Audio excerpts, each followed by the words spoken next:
দুনিয়ার সম্পদ, লোভ, লালসা এগুলো নিয়ে পড়ে থেকো না।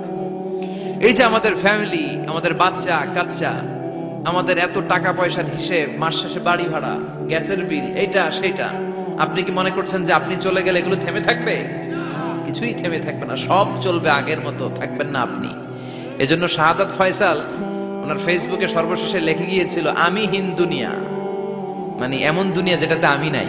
সব চলে, সকাল গড়িয়ে বিকেল হয়, শীত শেষে গ্রীষ্ম আসে, দিন শেষে রাত নামে, সব চলে, নাই শুধু আমি। চিল্লায় বলেন ঠিক কিনা? তো এজন্য এগুলি একটু ভাবেন। অনেক ব্যস্ত আমরা, এই দুনিয়ার পুরো জীবনটা এটা হচ্ছে লালসাময় একটা জীবন, লোভ, মরিচিকা, মায়াজাল। এই মায়াজালে আমরা আটকে আছি, ফলে মৃত্যুর কথা আমরা ভুলে গিয়েছি। পাগলের মতো ছুটছি, আরো টাকা লাগবে, আরো খ্যাতি লাগবে, আরো যশ লাগবে, আরো দাপট লাগবে। আমার এত টাকা দিয়ে কি হবে? এত সম্পদ দিয়ে কি হবে? এত ব্যস্ততা দিয়ে কি হবে তোমার? স্টপ, থামুন, অনেক হয়েছে, আর না। থামুন, take a rest, take a breath and think about death. Think that you have to go back to your Lord. একটু বসেন না, একটু ভাবেন যে আমাকে চলে যেতে হবে, চলে যেতে হবে। এই কোলাহল, এই ব্যস্ততা, এগুলো থাকবে, থাকবো না আমি। সাইয়েদনা ওমর ফারুক বলেছেন, মুতু ক্বাবলা আন তামুতু, মরার আগে একবার মরো। হাসিবু ক্বাবলা আন তুহাসাবু আলাইকুম, তোমার হিসাব নেওয়ার আগে তুমি একবার নিজের হিসাবটা করো না। কাগজ বের করে একটু লিখো না, কি কি ভালো কাজ করছিলা, যেগুলো দিয়ে নাজাতের ওসিলা হতে পারে, 1 2 3, আর কি কি আকাম কুকাম করছো দেখো না, লিখে দেখো তোমার অবস্থাটা কি। মরার আগে একবার মরো। মরার আগে খাটের মধ্যে শুয়ে শটান করে চোখ বন্ধ করে একবার মরার ভান করে দেখেন কেমন লাগে। চোখটা বন্ধ করেন আর ভাবেন আপনি নাই, কি কি হতে পারে ভাবেন। আপনার ছেলে মেয়েরা কান্না জুড়ে দিবে, আপনার প্রাণের স্ত্রী বিলাপ শুরু করে দিবে, বন্ধু বান্ধবের চিৎকার আর মাতম, স্থানীয় এলাকার মসজিদে ঘোষণা, অমুক এলাকার নিবাসী অমুক ভাই অমুকের ছেলে অমুক দুনিয়ায় নাই। সব আত্মীয়রা চলে আসবে, ফেসবুকে স্ট্যাটাস দেয়া হবে, সবাই সবাইকে জানাবে বিকাল 4টায় অমুক হাই স্কুল ময়দানে আপনার জানাজা। ছুটে আসবে, সবাই ছুটে আসবে আপনাকে শেষ বিদায় দিতে, গুড বাই জানানোর জন্য, আল ওয়াদা, বিদায় জানাতে আসবে সবাই। 4 তাকবীর দিয়ে আপনার জানাজা হবে, অশ্রুসিক্ত জানাজায় আপনার বিদায় হবে। কাঠের খাটিয়ার মধ্যে করে কাঁধে তুলে আপনার কবরে নেওয়া হবে, আগে থেকে খুঁড়ে রাখা কবরটার মধ্যে আপনারে বিছিয়ে দেয়া হবে, বাঁশের কচি দিয়ে তার উপরে মাটির চাপা দিয়ে সব চলে যাবে। ভাবেন না একবার চোখ বন্ধ করে, this is the circle of life, this is the nature of life. এটা সবার হবে, আমার হবে, আপনার হবে। এত মায়া, এত ভালোবাসা কই যাবে? কেউ থাকবে না, সবাই আপনার অন্ধকার কবরে রেখে দিয়ে চলে আসবে। উপরে বাঁশের কঞ্চি, তার উপরে মাটির চাপা, অন্ধকার আর অন্ধকার। এই অন্ধকার যেন শেষ হতে চায় না, শুধুই অন্ধকার, ঠিক কিনা? এজন্য আমাদের চলে যেতে হবে। দাদা গেল, চাচা গেল, মামা গেল, আমাদেরকেও যেতে হবে, জোরে কোন ঠিক কিনা? একদিন মাটির ভেতরে হবে ঘরে মন আমার, কেন বান্ধ দালান ঘর, প্রাণ পাখি উড়ে যাবে পিঞ্জর ছেড়ে,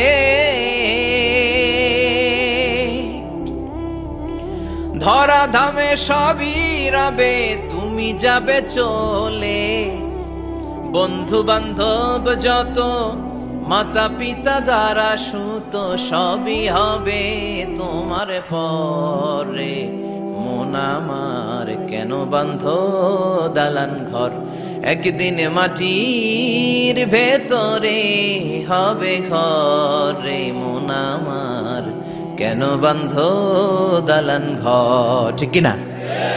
সব করে থাকবে, চলে যেতে হবে আমাদেরকে। এজন্য আখিরাতের কথা যেন আমাদের স্মরণ হয়। বিশ্বনবী বলতেন, নাহাইতুকুম আন জিয়ারাতিল কুবুর, আমি তোমাদেরকে কবর জিয়ারত করতে আগে নিষেধ করতাম, কিন্তু এখন নিষেধাজ্ঞা প্রত্যাহার করে নিলাম। এখন সব সময় তোমরা কবরের সামনে যাবা আর জিয়ারত করবা। কবরস্থানে যান তো, ওদিকে যান আপনারা, একটু যাবেন, একটু গেলে আখিরাতের কথাটা স্মরণ হবে।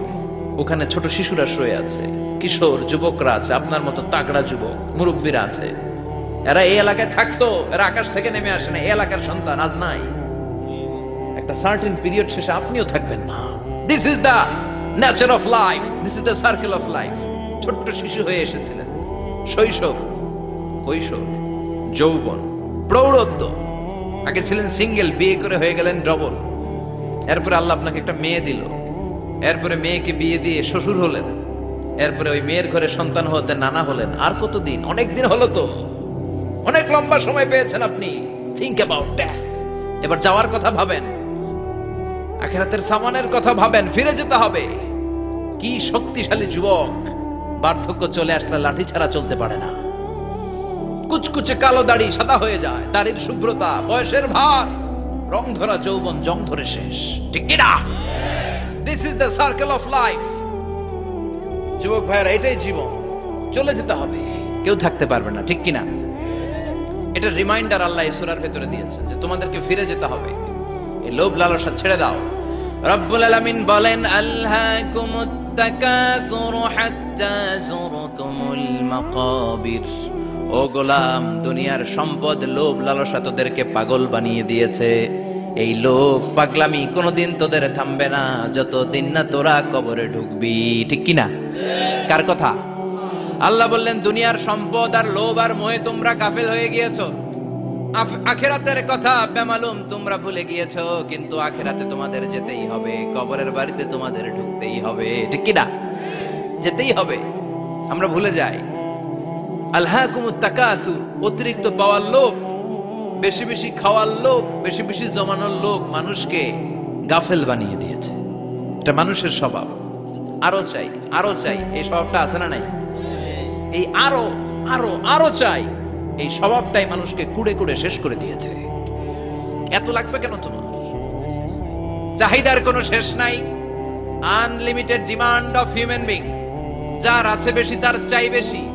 যার সাইকেল আছে তার হুন্ডা চাই, হুন্ডা আছে তো প্রাইভেট কার চাই, প্রাইভেট কার আছে তো প্লেন চাই, প্লেন আছে তো হেলিকপ্টার চাই, হেলিকপ্টার আছে তো ওইটা চাই, ওইটা আছে তো সেটা চাই, ঠিক কিনা? এলাকার মেম্বার যে হয়েছে চেয়ারম্যান হতে চায়, আছে না নাই? চেয়ারম্যান সাহেব এমপি হতে চায়, আছে না নাই? এমপি সাহেব মন্ত্রী হতে চায়, আছে না নাই? মন্ত্রী সাহেব প্রধানমন্ত্রী হতে চায়, আছে না নাই? কিন্তু এই দেশে সুযোগ নাই। কথা কন। এই দেশে প্রধানমন্ত্রী সিলেক্টেড। 2-3 জনের বাইরে কেউ প্রধানমন্ত্রী হইতে পারবি না, ঠিক কিনা? আমার এই জীবনে তো আমি 2-3 জনই দেখলাম। বেগম খালেদা জিয়া, মাননীয় প্রধানমন্ত্রী শেখ হাসিনার ছোট্টবেলা দেখেছি এরশাদকে, আমরা তখন ছোট। তো মানুষের চাহিদার কোনো শেষ নাই। যার আছে বেশি তার চাই বেশি। এজন্য বিষ্ণু বলেছেন, উনজুরু ইলা মান হুয়া আসফালা মিন, তোমার চেয়ে যে খারাপ আছে ওর দিকে তাকাও। ওয়ালা তানজুর মান হুয়া আ'লা মিন, তোমার চেয়ে যে ভালো আছে ওর দিকে তাকায়ও না, তোমার চেয়ে যে খারাপ অবস্থানে আছে ওর দিকে তাকাও। অনেকে নিজের অবস্থান নিয়ে সুখী না, এরকম আছে না নাই? আল্লাহ আমার এটা দিল না রে, ওইটা দিল না রে, পাইলাম না রে, কিচ্ছু হয় না, কি করব জীবনে, হতাশ। আসলে আছে কিন্তু অনেক কিছু, শুকরিয়া নাই, টাকা, ঠিক কিনা? নিজের অবস্থান নিয়ে সুখী না। কিন্তু অনেক লোক আছে তারা আপনার অবস্থানে পৌঁছতে চায়। তাদের দিকে তাকিয়ে দেখেন, আপনি যে অবস্থানে আছেন এই অবস্থানে পৌঁছাটা অনেকের কাছে স্বপ্ন। তারা প্রতিনিয়ত সংগ্রাম আর স্ট্রাগল করে যাচ্ছে আপনার অবস্থানে পৌঁছতে, আর আপনি এটা নিয়ে সন্তুষ্ট না। শেখ সাদির নাম শুনেছেন? বালাগাল উলা কাশাফাত দুজা, এই কবিতাটার রচয়িতা, ইরানের বিখ্যাত এক কবি। উনি একবার আর্থিক সমস্যার মধ্যে দিয়ে সময় কাটাচ্ছেন, টাকা নাই, পয়সা নাই, পায়ে দেওয়ার মতো জুতা নাই। উনি খুব দুঃখ পেলেন, হায় রে, আমি ইরানের এত বড় কবি, আমার পায়ে দেওয়ার মতো জুতা নাই।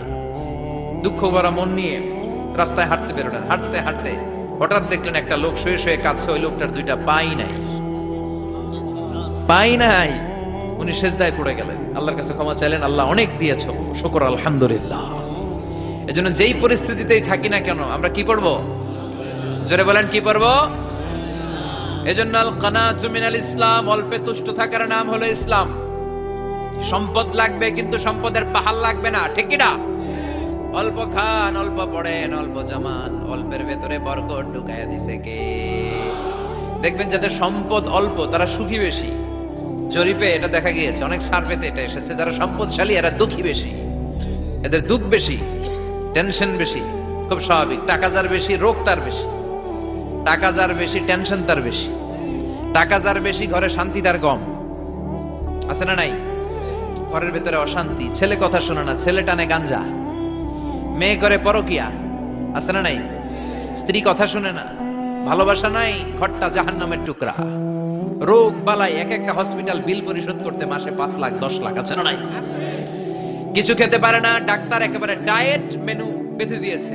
ডায়েট, ভেরি ডায়েট মেনু, এটা এটা এটা এটা কিছুই খাবেন না, শুধু গরু খাবেন না, খাসি খাবেন না, চিংড়ি খাবেন না, খালি ঘাস খাবেন, ইচ্ছে মতো ঘাস খাবেন, মানে ঘাস জাতীয় যত আইটেম আছে সব খাবেন, শাক খাবেন, সবজি খাবেন, সালাদ খাবেন, গরু চিংড়ি মুরগি গোশত ইলিশ কিছু খেতে পারে না। তাহলে রোগ বেশি, খাওয়ার মজা নাই, ঘরে সাংসারিক শান্তি নাই, খালি ব্যারাম আর ব্যারাম, ঠিক কিনা? কিন্তু সম্পদের পাহাড় করেছে। আর অল্প যারা খায়, অল্প পড়ে, রিক্সাওয়ালা কুলিওয়ালা, অল্প বেতনের চাকরি, কিন্তু হক হালালি মেনে চলে, দেখবেন শান্তি আছে অনেক। হ্যাঁ, বাসা ভাড়া দেয়, ফ্যামিলি চালায়, বাচ্চাদের স্কুল বিল, এরপরও মাস শেষে 1-2 হাজার টাকা হাতে থেকে যায়। আর ওর প্রতি মাসে 10 কোটি টাকা ইনকাম, তারপরও ব্যাংকের ঋণ আছে না নাই? সুখ কারে বলে? কিভাবে আপনি সুখকে ডিফাইন করবেন? সুখ তো টাকায় কিনা যায় না, শান্তি টাকা দিয়ে হয় না, শান্তি দেওয়ার মালিককে। শান্তি আছে অল্প খেয়ে শুকর করার মধ্যে, শান্তি আছে আলহামদুলিল্লাহর মধ্যে। চিল্লায় বলেন ঠিক কিনা? এজন্য অল্প খাবো, অল্প পড়বো, অল্প জামাবো, অল্পের ভেতরে বরকত দিয়েছে কে? দেখেন ধনী ভাইরা খেতে পারে না, কিন্তু রিকশালার কি সমস্যা হয়? রিকশালারা সব খেতে পারে, কুলিওয়ালা, দিনমজুর, এরা একেবারে স্লিম সুঠাম দেহি, মেদহীন পেট, পেটে কোনো মেদ নাই, ভুড়ি নাই। আর কুটিপতিদের মেদ আছে না নাই? এত বড় বড় পেট, ঠিক কিনা? আমাদেরও পেট আছে, তবে হালাল পেট, এটা হারাম টাকা দিয়ে এই পুরি বানাই নাই আমরা। চিল্লায় বলেন ঠিক কিনা? রিকশাওয়ালা কুলিওয়ালা নিজেও নামাজ পড়ে, বউও নামাজ পড়ে, বাচ্চাটাও নামাজ পড়ে, রিকশা চালায় আর জিকির করে লা ইলাহা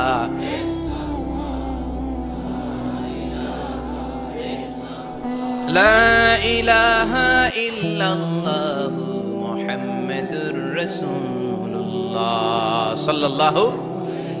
সুখ আর শান্তি, তাদের ঘরে সুখ। ধনী কোটিপতি ভিআইপি সিআইপিস, এদের রাতে ঘুম নাই, 1 ঘন্টা ঘুমানোর জন্য 4টা ট্যাবলেট খাওয়া লাগে, এরকম আছে না নাই? কিন্তু ঘুমের জন্য যে ট্যাবলেট খাওয়া লাগে রিকশাওয়ালা এটা জানেই না।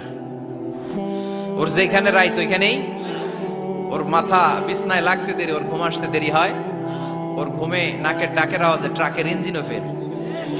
সুবহানাল্লাহ পড়েন। এজন্য অনেক বেশি সম্পদের পাহাড় করা লাগবে, এই চিন্তা যেন আমাদের মাথায় না আসে। চিল্লায় বলেন ঠিক কিনা?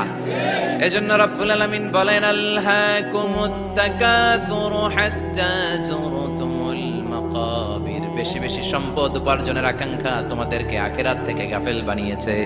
এই গাফলতি কশিন কালেও তোমাদের কমবে না যতক্ষণ না তোমরা কবরে ঢুকবা। হাত্তা যুরতুমুল মাকাবির, মাকবারাতুনের প্লুরাল মাকাবির, যতক্ষণ না কবরে না ঢুকবা, কবরস্থান তোমার আবাসস্থল না হবে, ততক্ষণ পর্যন্ত এই চাই চাই মানসিকতা কমবে।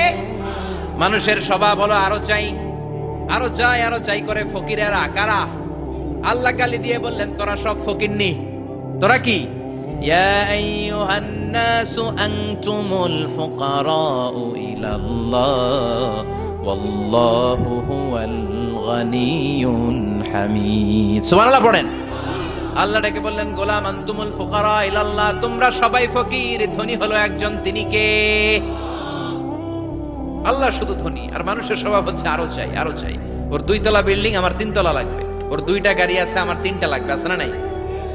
বিশ্বনবী বললেন কিয়ামতের আগ দিয়ে মানুষের মধ্যে আকাঙ্ক্ষায় প্রতিযোগিতা বেড়ে যাবে, প্রতিযোগিতামূলক টেন্ডেন্সি। কার চেয়ে কে বড় হতে পারে, কার চেয়ে কে বেশি টাকার পাহাড় বানাতে পারে, আছে না নাই? বিশ্বনবী বললেন ওয়া আনতারাল হুফাতাল উরাতাল আলাতা রিয়া আশ-শাইয়াতা তাওয়ালুনা ফিল বুনিয়ান। কিয়ামতের আগে এমন কিছু লোক যাদের গায়ে দেওয়ার মতো জামা ছিল না, পায়ে দেওয়ার মতো জুতা ছিল না, পেটে দেওয়ার মতো খাবার ছিল না, সমাজের কেউ তাদেরকে চিনতো না। হঠাৎ করে এই লোকগুলো ধনী হয়ে যাবে। And they will start to construct, they will compete to construct high rises building in the cities. শহরে গ্রামে এরা বড় বড় বিল্ডিং বানানো শুরু করবে। এই উঁচা উঁচা বিল্ডিং আমাদের সমাজে আছে না নাই? কৃষ্ণপুরে 2 তলা 3 তলা বিল্ডিং আছে নি? আছে। আজ থেকে 20 বছর আগে ছিল? আমি তো 20 বছর আগে যখন আসছি কিছুই ছিল না, খালি পানি আর পানি। আর এখন 2 তলা 3 তলার অভাব নেই। গরিপুর পাশে না আপনাদের? এদিকে গরিপুর। গরিপুরে যে বিল্ডিং আছে বাংলাদেশেও নাই, ঠিক কিনা? সারা বাংলাদেশের সবচেয়ে দামি জায়গা হচ্ছে গরিপুর বাজারের জায়গা, জানেন এটা? বসুন্ধরা, গুলশান, বনানী, বাড়িধারা, উত্তরার 3-4 ডবল দামে এই জায়গার, ঠিক কিনা? বিল্ডিং এর পর বিল্ডিং। আমি যখন ঢাকা যাই দেখি গরিপুর আসতেছে, মানে গরিপুরের বিল্ডিং আর শহরগুলো আস্তে আস্তে হাইওয়ের পাশাপাশি চলে আসতেছে। প্রতি বছর আইসা দেখি কিছু আগাইছে, 2-3 বছর পরে এইটা একেবারে হাইওয়ের সাথে চলে আসবে। খেয়াল করছেন? ঢাকা যাওয়ার সময় গরিপুর আগাইতেছে, খালি গরিপুরের বিল্ডিং, গরিপুরের শহর আগাতে আগাতে আগাতে ঢাকা চট্টগ্রাম মহাসড়কের কাছাকাছি চলে আসছে। এই যে বিল্ডিং বানানোর প্রতিযোগিতা, কুমিল্লা শহরে আজ থেকে 20-25 বছর আগে 5 তলা 6 তলা একটা বিল্ডিং ছিল না, এখন 10 তলা 20 তলা আছে না নাই? ঢাকায় আজ থেকে 20 বছর আগে 10 তলা বিল্ডিং খুঁজে পাইতেন আপনি? নাই। গোটা বিশ্বব্যাপী এখন টাওয়ার বানানোর প্রতিযোগিতা। বিশ্বনবী বলেন এদের কোনো টাকা ছিল না। পৃথিবীর সবচেয়ে বড় টাওয়ার এখন আরব দেশে, এদের কোনো টাকা ছিল না। আরব দেশের সৌদি আরব, কাতার, কুয়েত, বাহরাইন এখন স্বর্ণ আর তেলের খনি পেয়ে আল্লাহরে ভুলে যায়। এদের খাওয়ার মতো কিছু ছিল না। এদেরকে আমার দাদারে শুনতাম বলতো কাবলিওয়ালা বলতো। কি বলতো? এদেশে আসতো জায়নামাজ, তসবিহ ছড়া, খেজুর টেজুর বিক্রি করার জন্য। এরা জেলে পাড়ার লোক ছিল। আরব সাগরের তীরবর্তী এলাকার মানুষ, সাগরের মাছ মেরে এরা জীবন ধারণ করতো। আল্লাহ এদেরকে তেলের খনি দিলেন, গ্যাসের খনি দিলেন। এখন তারা বড় বড় টাওয়ার বানায়, আছে না নাই? বুর্জ আল খলিফা, কি উঁচা বিল্ডিং, 828 মিটার উঁচু। জেদ্দা আছে 1000 মিটার উঁচু কিংডম টাওয়ার। তাইওয়ানে আছে তাইপেডাং টাওয়ার 101 তলা। মালয়েশিয়া আছে পেট্রোনাস টুইন টাওয়ার 88 তলা। চায়নাতে আছে সাংহাই টাওয়ার, একটার পর একটা টাওয়ার। প্রতি বছর অ্যানাউন্স করতেছে যে ওদেরটা আছে আমাদেরটা বড় বানাও। কাতার কয় ওরা বানাইলে আমরা পারবো না কেন, আমরা বানাবো আরো বড়, আছে না নাই? শাগালাত কুমুত তাকাসুর, যে আরো লাগবে, আরো বড় হতে হবে, এই টেন্ডেন্সি মানুষকে আখিরাত থেকে একেবারে গাফেল বানিয়ে দিয়েছে। চিল্লায় বলেন ঠিক কিনা? টাকার পাহাড় বানাতে চায়, দরকার থাকলেও চায়, না দরকার থাকলেও চায়। বর্তমান পৃথিবীর সবচেয়ে ধনী লোকটার নাম জানেন? কি নাম? হ্যাঁ, বিল গেটস। ওর যে কত টাকা ও নিজেও জানে না। ওর পকেট থেকে যদি $100 একটা বান্ডিল পড়ে যায়, এটা তুলতে ওর যত সময় লাগবে, ও না তুলে যদি হেঁটে যে আইডিয়া নিয়ে হাঁটতেছিল ওইটা নিয়ে হাঁটে, ওদিকে আরো বেশি ইনকাম হয়ে যাবে। এত টাকা তার, এটা তোলার সময় তো তার নাই। ওয়ারেন বাফেট নাম শুনছেন? হাজার হাজার কোটি ডলারের মালিক। প্রিন্স ওয়ালিদ বিন তালা, সৌদি ধনকুবের নাম শুনেছেন? ওর একটা বিমান আছে, প্রাইভেট জেট প্লেন। এই বিমানটার 70% মেড অফ গোল্ড। বিমানের 70% স্বর্ণ দিয়ে বানানো। গত কয়েক বছর আগে আমি ব্রুনাই গিয়েছিলাম। ব্রুনাইয়ের সুলতানের নাম হাসান আল বালখিয়া। উনি একটা প্যালেস আরবিতে বলে কাসার, মানে হচ্ছে রাজপ্রাসাদ। পৃথিবীর সবচাইতে বড় রাজপ্রাসাদ ব্রুনাইতে বান্দার সেরি বেগাওয়ানে অবস্থিত। আমি গিয়েছি ওখানে। প্রায় 1800 থেকে 2000 কক্ষ আছে ওই প্যালেসে, রাজপ্রাসাদে। ওই রাজপ্রাসাদের টয়লেটের কমোড গুলো মেড অফ গোল্ড, স্বর্ণ দিয়ে বানানো। নাউজুবিল্লাহ পড়বেন না? এই হাসান আল বালখিয়া নিজে বিমান চালায়। ওর সংগ্রহে 500টা রোলস রয়েস লাক্সারিয়াস কার আছে। 500 রোলস রয়েস। গুগল, ইউটিউব যারা করেন সার্চ দিলে দেখবেন ওর কি পরিমাণে গাড়ি। রোলস রয়েস গাড়ি হচ্ছে one of the luxurious car in the world. Car ব্র্যান্ডের মধ্যে যত দামি কার ব্র্যান্ড আছে এর মধ্যে রোলস রয়েস একটা, যেগুলোর দাম কমসে কম এদেশের টাকায় 8 কোটি থেকে 10 কোটি টাকা। আচ্ছা বলেন, এই গাড়িগুলো যারা হাই প্রোফাইলের ভিআইপিস, তারা ফ্যামিলির সবাইকেও যদি একটা করে গাড়ি দেয়, একজনের কয়টা গাড়ি দরকার? 5টা, 10টা, 20টা। বললাম যে 20টা গাড়ি লাগবে ওনার। 500 গাড়ি দিয়ে উনি কি করবে? তার সংগ্রহে 500টা রোলস রয়েস। স্বর্ণেরও গাড়ি আছে, তার স্বর্ণের পালঙ্ক আছে, আমি দেখে এসেছি। পোরশে, ফারারে, লাম্বরগিনি, এই টাইপের যে ব্র্যান্ড গুলো আছে, অভাব নাই। তার মানে আছে, যার বেশি চায় তত বেশি। চিৎকার করে বলেন ঠিক কিনা? এজন্য আল্লাহ বললেন আলহাকুমুত তাকাসুরু হাত্তা যুরতুমুল মাকাবির। দুনিয়ার লোভ তোমাদেরকে আখিরাত থেকে গাফেল বানিয়ে দিয়েছে। দুনিয়ার লোভ লালসার মধ্যে পড়ে আখিরাতকে বেমালুম তোমরা ভুলে গিয়েছো। এই গাফলতি কোনোদিন কমবে না যতদিন না তোমরা কবরে ঢুকো। ঠিক কিনা? সম্পদ উপার্জনে ইসলাম বাধা দেয় না, কিন্তু সম্পদ হৃদয়ে স্থান দেয়া যাবে না। সম্পদ উপার্জন করতে হবে, খরচ করে ফেলতে হবে। বেশি সম্পদশালী হতে হলে আল্লাহর সন্তুষ্টির জন্য যাকাত দিতে হবে। কে দিতে হবে? দে জাকাত তোরা দে রে জাকাত, তোর দিল খুলবে পরে আগে খোলো খাত। দে জাকাত তোরা দে রে জাকাত। ঠিক কিনা? দিল পরে খুলবে, আগে হাত খোলেন। হাত খুললে দেখবেন দিলটারে খুলে দিয়েছে কে? সাইয়েদনা মুসা আলাইহিস সালামের জামানায় ওনার চাচাতো ভাই ছিল মিশরের সবচাইতে বড় ধনী, যাকাত দেয় নাই। তার কি করুণ পরিণতি হয়েছে কোরআনে আছে না নাই? এত সম্পদ ছিল, তার সম্পদগুলো সে সিন্ধুকে আটকে রাখতো। আর এই সিন্ধুকের চাবিগুলো আলগানোর জন্য, কাঁধে নেওয়ার জন্য 10 জন লোক লাগতো। সিন্ধুক কাঁধে নেওয়ার জন্য, সিন্ধুকের চাবির গোছা কাঁধে নেওয়ার জন্য কয়জন? তাহলে কি পরিমাণ সম্পদ ছিল? সাইয়েদনা মুসা বললেন, সম্পদের মালিক তুই হস নাই, আল্লাহ বানাইছে। কারণ বলে, ইন্নামা উতিতুহু আলা ইলমিন ইনদি, আল্লাহ আমারে সম্পদ দেয় নাই, আমি আমার মেধা খাটিয়ে সম্পদ বানিয়েছি। যাকাত আমি দিব না। মুসা বললেন, তাহলে আযাবে পড়বি। কারণ কয় পারলে আযাবান। আল্লাহ বললেন, ফাখাসাফনা বিহি ওয়া বিদারহিল আরদ, ও মুসা নিরাপদ দূরত্বে চলে যাও, এখনই ভয়ঙ্কর ভূমিকম্প হবে, আযাব দেব। কারণ সহ কারণের সব সম্পদ আমি জমিনের ভেতরে ঢুকায়া দেব। আমি নিজে কারণের বাড়ি দেখে এসেছি। মিশরের রাজধানী কায়রো থেকে প্রায় 150 কিলো দূর একটা জেলা আছে, ফায়ুম জেলা। ওইখানে কারুনকে আল্লাহ তার সব সম্পত্তি সব মাটিতে দাবিয়ে দিয়েছেন। দাবাতে দাবাতে হাঁটু পর্যন্ত যখন কারুন জমিনে দেবে যায়, ভাবছে উঠে যাবে। কোমর পর্যন্ত যখন মাটির মধ্যে দেবে যায়, ভাবছে উঠতে পারবে। গলা পর্যন্ত যখন দেবে যায়, হাত তুলা কয়, আমি ঈমান আনলাম। ও মুসা, সব সম্পদ তোর আর তোর আল্লাহর লইয়া যা, খালি আমারে বাঁচা, আমারে। সব গাদ্দারদের একই পরিণতি। ফেরাউনরেও যখন আল্লাহ লোহিত সাগরে পানি খাওয়াতে খাওয়াতে পেটটা এত বড়, হাত তুলা কয়, আনা মিনাল মুসলিমিন, আমি মুসলমান, আমি ভালো মানুষ। আল্লাহর কোরআন সাক্ষী, সে বলেছে আনা মিনাল বনি ইসরাইলরা যে আল্লাহরে মানে, আমিও তারে মানি, আমিও আল্লাহর দলের একনিষ্ঠ কর্মী। আর পানি খাইতে পারি না, আল্লাহ বাঁচাও। আল্লাহ কয় আরো খা। শেষ, ফেরাউন শেষ, নমরুদ শেষ, কারুন শেষ। পুরো সম্পদ সহ আল্লাহ কারুনকে জামিনের ভেতরে দাবিয়ে দিলেন। এজন্য সম্পদ যাদের বেশি, যাকাত দেওয়ার দরকার আছে না নাই? দারিদ্রতা বিমোচনের জন্য যাকাত দিবেন। যাকাতের শাড়ি লুঙ্গি এইভাবে না। অনেকে কিন্তু দেয় যাকাতের শাড়ি, যাকাতের লুঙ্গি, যাকাতের গামছা, এরকম ডাকাইত আছে না নাই? বাংলাদেশে এমনও হয়েছে, যাকাতের শাড়ি দিবে বলে সে পত্রিকায় নিউজ করেছে, আর ওই শাড়ি আনার জন্য শাড়ি দিবে 5000 মানুষ, এসেছে 5 লক্ষ।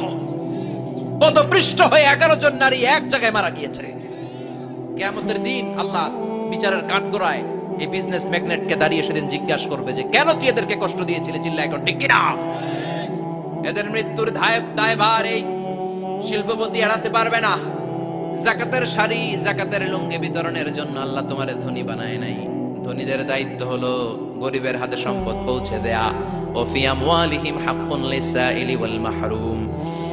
গরিব আমার কাছ থেকে সম্পদ আর যাকাত নিয়ে সে আমার প্রতি করুণা করেছে। আমি যাকাত দেই বলে আমি কোনো দয়া দেখাই নাই। কথা বুঝতে পেরেছেন? আইডিয়াটা ক্লিয়ার করে নেন। যাকাত দেয়া আমার জন্য কি? কথা বলেন, ফরজ। আর যে যাকাত নেয় তার জন্য যাকাত খাওয়া কি ফরজ? আমি গরিব মানুষ, আমি যাকাত খাবো না, না খাইয়া থাকুম, রোজা রাখুন। কথা কন। আমার যে যাকাত নেওয়া লাগবে এমন কোনো কথা নেই, কিন্তু আমি যে ধনী, আমার দিতেই হবে, এটা ফরজ। তার মানে আমি দিয়ে আমি দয়া করি নাই, ও নিয়ে আমারে বাঁচাইয়া দয়া করে গেছে। চিৎকার করে বলো ঠিক কিনা? ইসলাম বলে রাস্তার এক পাশে 5 তলা আর এক পাশে গাছতলা, এটার নাম ইসলাম না। খেটে খাওয়া মানুষ, সুবিধা বঞ্চিত মানুষদের দ্বারে যে তুমি যাকাতের টাকা পৌঁছে দাও। যাকাতকে ফরজ করা হয়েছে দারিদ্রতা বিমোচনের জন্য। আপনি শাড়ি লুঙ্গি দিলে কি হবে? ওরে শাড়ি দিচ্ছেন দুপুরে, রাত্রে বেলা ও আরেক জায়গায় লাইন ধরে আছে, বিরিয়ানির প্যাকেট দিতেছে ওইখানে। কথা কোন? সারাটা বছর ও যাকাতের টাকা নেবে, ওর কিচ্ছু হবে না। বরং এমন কিছু তাকে করে দিতে হবে যেটা দিয়ে সে ফ্যামিলি লিড করতে পারে। একটা সিএনজি কিনে দেন, ওই ফ্যামিলিতে কোনো যুবক থাকলে সিএনজি চালায়া, অটো চালায়া ফ্যামিলিটারে চালাবে। একটা টঙের দোকান করে দেন, চায়ের দোকান, চা বিক্রি করে ফ্যামিলিটারে চালাবে। অস্ট্রেলিয়ান একটা গাই কিনে দেন, গরুর দুধ বিক্রি করে তার ফ্যামিলি চলবে। কিংবা মাছের একটা খামার করে দেন, মুরগির খামার করে দেন, ঠিক কিনা? ওমরে ফারুক বলতেন, এমন ভাবে যাকাত দাও যাতে করে যাকে যাকাত দিয়েছে জীবনে কোনোদিন সেজন্য আর কারো কাছে যে হাত পেতে যাকাতের জন্য দাঁড়িয়ে না থাকে। এই বিধানটা কার? এজন্য আল্লাহ বললেন, আলহাকুমুত তাকাসুরু হাত্তা যুরতুমুল মাকাবির। দুনিয়ার লোভ লালসা তোমাদের কমবে না যতদিন না তোমরা কবরে ঢুকো। কার কথা? চিল্লায় বলেন কার? এজন্য দুনিয়ার প্রতি যে আমাদের লোভ, এটা কি বাড়াইতে হবে না কমাইতে হবে? এই দুনিয়ার জীবন এটা ক্ষণিকের। আমাল হায়াতুদ দুনিয়া ইল্লা মাতাউল গুরুর, এটা ভোগের সামগ্রী, আজ আছে কাল না, এটা হাতের ময়লা। দুনিয়ার এই জীবনের দৃষ্টান্ত হচ্ছে 4টা স্বর্ণের টুকরা আর 3টা লাশের মতো। স্বর্ণের টুকরা 4টা, চিৎকার করে বলেন তো কয়টা? লাশ 3টা, জোরে বলেন কয়টা? অনেক অনেক আগের যুগের 3জন যুবক জীবিকার তাগিদে তারা বের হয়েছে কর্মসংস্থান করে খাবে। প্রতিমধ্যে তারা গুপ্তধন পেয়েছে, স্বর্ণের বার পেয়েছে, তো বড় বড় 4টা পেয়ে তারা মহা খুশি। আমাদের আর কাজ করা লাগবে না, এগুলো বেচে আজীবন খাবো, সুখে থাকবো। তো 3জন মিলে বলল 4টা স্বর্ণের টুকরা 3জনের মধ্যে ভাগ করে দেওয়ার আগে একজন এক কাজ কর, বাজার থেকে কিছু রুটি নিয়ে আয়, খুব ক্ষুধা লেগেছে, খেয়ে নেই।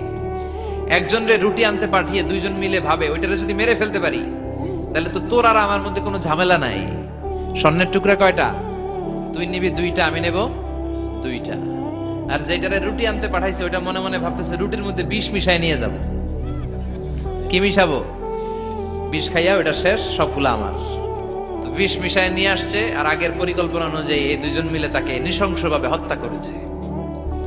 হত্যার পরে কয় প্রচন্ড ক্ষুধা লাগছে, ল আগে খাইয়া লই। 2জন মিলে বাজার থেকে আনা বিষ মাখানো রুটি খেয়ে ওই 2টাও শেষ। স্বর্ণের জায়গায় স্বর্ণ পড়ে আছে, স্বর্ণগুলো নেয়ার মতো মানুষ আর নাই, ঠিক কিনা? এজন্য মানুষের এই চাহিদা কমবে না। বিশ্বনবী বলেন, লাউ আন্না লিকুল্লি ইবনে আদম ওয়াদিয়ান মিন যাহাব আহাব্বা আই ইয়াকুনা ইলাইহি ওয়াদিয়ান। আল্লাহ প্রত্যেককে, আমাদের প্রত্যেককে যদি একটা করে স্বর্ণের পাহাড়ের মালিক বানিয়ে দেয়, কয়টা করে? এই একটা পাহাড় স্বর্ণের, একটা স্বর্ণের পাহাড়ের মালিক যদি আমাদের এক একজনকে বানায় দেওয়া হয়, এরপর আমরা চাবো আরেকটা স্বর্ণের পাহাড়ের মালিক কেমন করে হওয়া যায়। আচ্ছা বলেন তো, একটা স্বর্ণের পাহাড় আমার 14 পুরুষ বিক্রি করে খাইলেও শেষ করতে পারবো এটা? তো আরেকটা কেন লাগবে আমার? ওয়ালা ইয়ামলা আফাহু ইল্লা তুরাব। বিশ্বনবী বলেন, কবরের মাটি যতক্ষণ না তোর মুখে না ঢুকবে, তোর এই চাওয়া চাওয়া খাই খাই সব বন্ধ হবে না।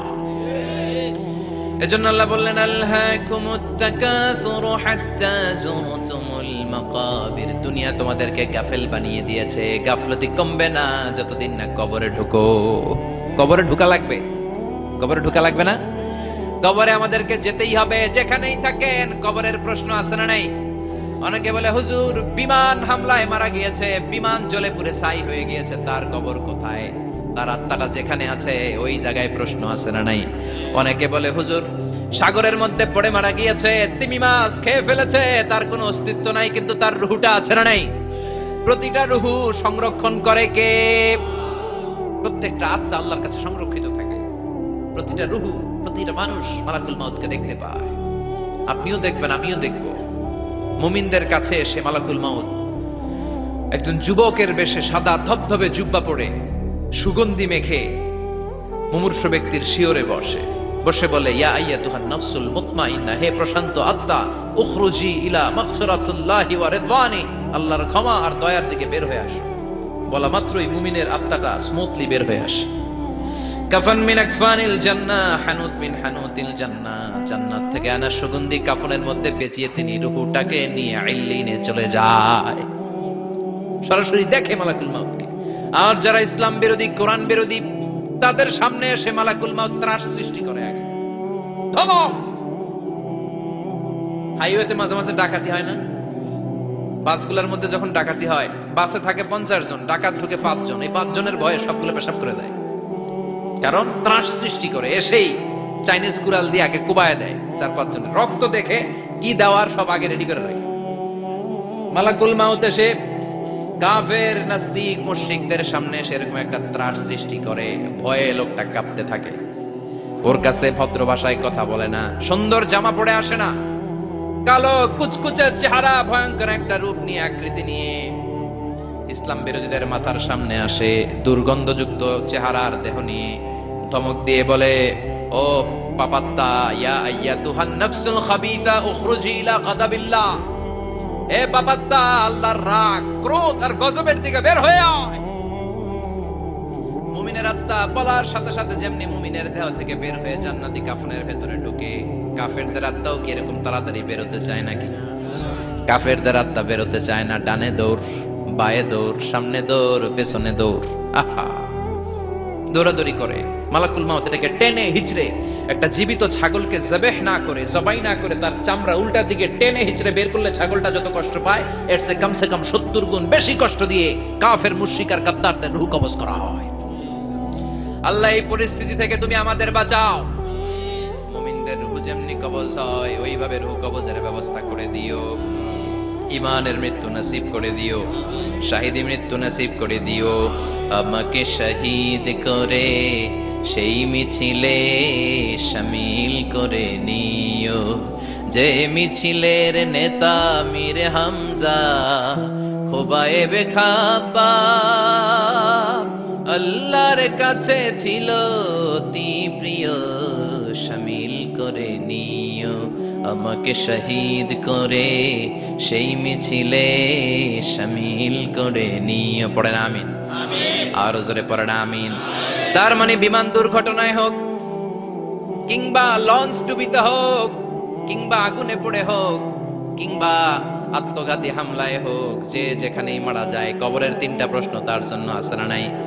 ইসলাম বিরোধীদের জন্য প্রশ্ন 3টা, আপনারা যারা মুমিন তাদের জন্য 4টা, আপনাদের জন্য একটা বেশি। আলহামদুলিল্লাহ। কোন কবরে এসে প্রথম প্রশ্ন করবে মুনকার নাকির, যখন চলে আসবে 40 কদম, যখন আত্মীয় স্বজনরা লাশটাকে কবরের মধ্যে দিয়ে 40 কদম চলে যায়, তখনই ফেরেশতা চলে আসে।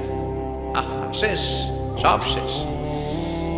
এসেই পরীক্ষা শুরু। মার রব্বুক, তোর রবের নাম কি? চিল্লায় বলেন, আমাদের রবের নাম কি? আমরা বলবো রব্বি আল্লাহ, আল্লাহ আমারে রব। দমে দমে তনু মনে তারি অনুভব। পড়েন, আল্লাহ আমারে রব।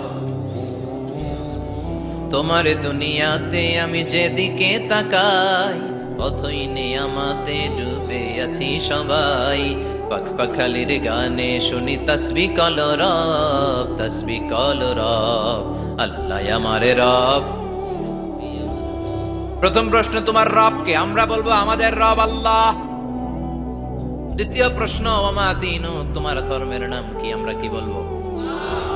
তৃতীয় প্রশ্ন, বিশ্বনবীর চেহারা দেখিয়ে বলা হবে আতারিফু হাদার রাজুল, এই লোকটারে চিনো নাকি? আমরা বলবো চিনি, আমাদের প্রাণের নবী, ঠিক কি না?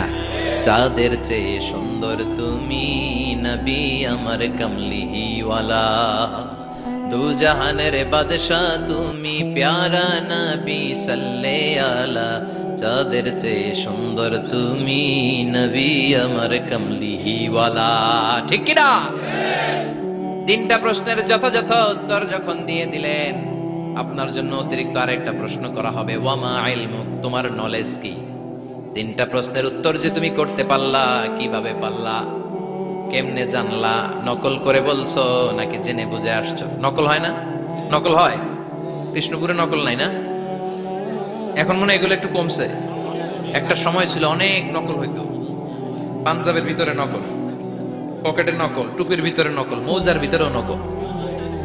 এমনকি মেয়েরাও নকল করে পরীক্ষার হলে আসে না নাই? স্কেলের মধ্যে লিখে নিয়ে যায়, হাতের মধ্যে লিখে নিয়ে যায়, ওড়নায় লিখে নিয়ে যায়, কাপড়ে লিখে নিয়ে যায়, আসে না নাই? ফেরেশতারা বলবে নকল করছো নাকি? কেমনে জানলা? 3টা প্রশ্নের উত্তর তুমি কেমনে বললা? আল্লাহ তোমার রব, ইসলাম তোমার ধর্ম, এই লোকটা বিশ্বনবী, কেমনে চিনলা?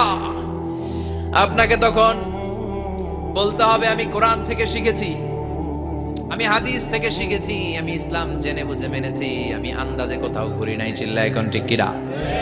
আপনাকে বলতে হবে, এজন্য শিখতে হবে, প্রতিনিয়ত ইসলাম সম্পর্কে জানতে হবে, আখের গোছাতে হবে, জীবনটাকে আলোকিত করতে হবে। চিল্লায় বলেন ঠিক কিনা? 4টা প্রশ্নই যখন হয়ে গেল, ফেরেশতারা বলবে আহলান ওয়া সাহলান ওয়া মারহাবান বিক, খোশামদেদ, কংগ্রাচুলেশন, খোশামদেদ, কংগ্রাচুলেশন, সব প্রশ্নের উত্তর তুমি পেরেছো। ফায়ুফসাহু লাহু কবরুহু 70 যিরান, আপনার কবরটারে 70 হাত লম্বা করে দেয়া হবে। ওয়ায়ুফতাহু লাহু বাবুন ইলাল জান্নাহ, আপনার কবর থেকে জান্নাতের দিকে দরজা খুলে দেয়া হবে। ওয়ায়ুলবাসু মিন লিবাসি আহলিল জান্নাহ, জান্নাতের 2টা রেশমি কাপড়ের পোশাক এনে আপনারে পরিয়ে দেয়া হবে।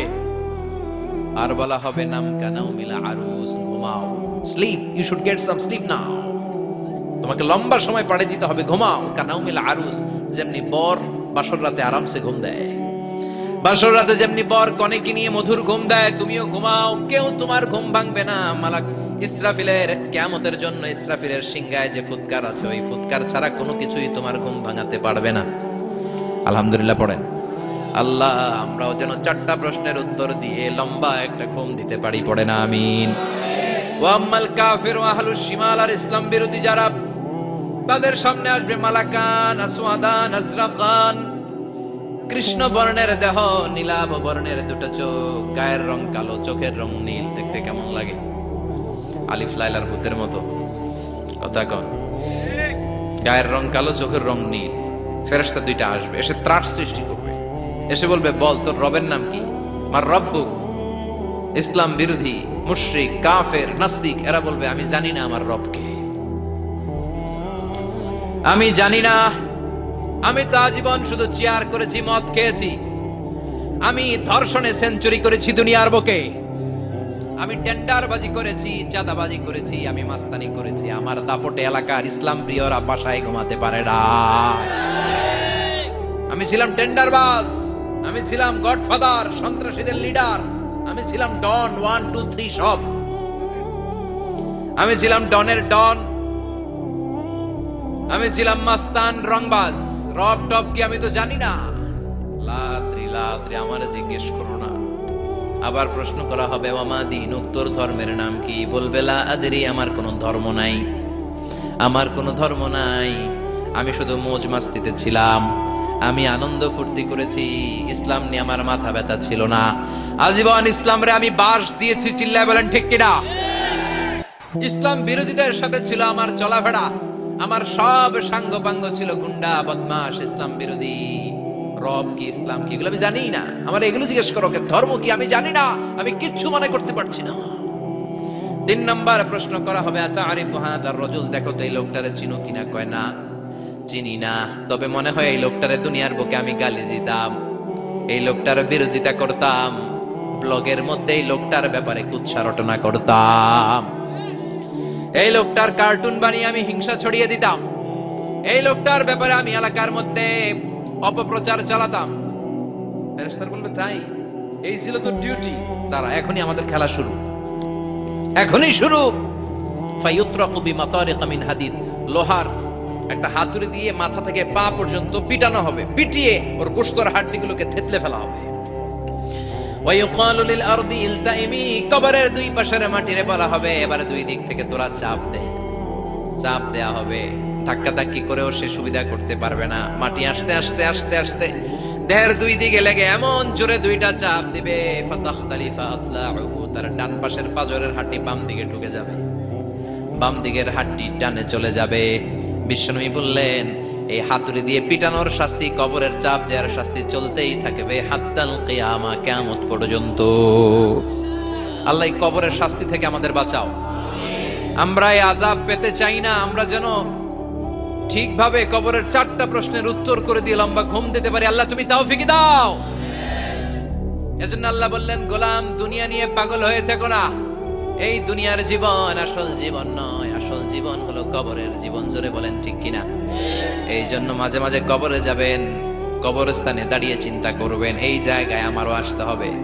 দিন যাবে, রাত আসবে, বৃষ্টি হবে, শীত আসবে, কেউ আমার দেখতে আসবে না, একা থাকতে হবে। একা, বড় একা, অন্ধকার, বড়ই অন্ধকার। ওই কবরের জীবনের সামান গোছানোর দরকার আছে না নাই? ওই কবরে সুখে শান্তিতে থাকতে চাইলে নামাজ পড়ার দরকার আছে না নাই? কোরআন পড়ার দরকার আছে না নাই? ছেলে মেয়েগুলোরে মানুষের মতো মানুষ করার দরকার আছে না নাই? আজকে যিনি উপস্থাপক চমৎকার কথা বললো, আমরা যেন মাদককে না বলি, আমরা যেন ফেন্সি ডিলকে না বলি, আমরা যেন ইসলামের পক্ষে থাকি, আমরা ইসলামের কোন বিপক্ষে শক্তির সাথে যেন হাত না মিলাই। সব সময় যেন আমরা কোরআনের পক্ষে থাকি, ইসলামের পক্ষে থাকি। 5 ওয়াক্ত সালাত গুলো যেন জামাতের সাথে আদায় করি, আব্বা আম্মার যেন খেদমত করি, আর বিনয়ী মানুষ যেন হতে পারে। ঠিক কিনা? আল্লাহ আমাদের সবাইকে কথাগুলো বুঝে আর আমল করার তৌফিক দান করো।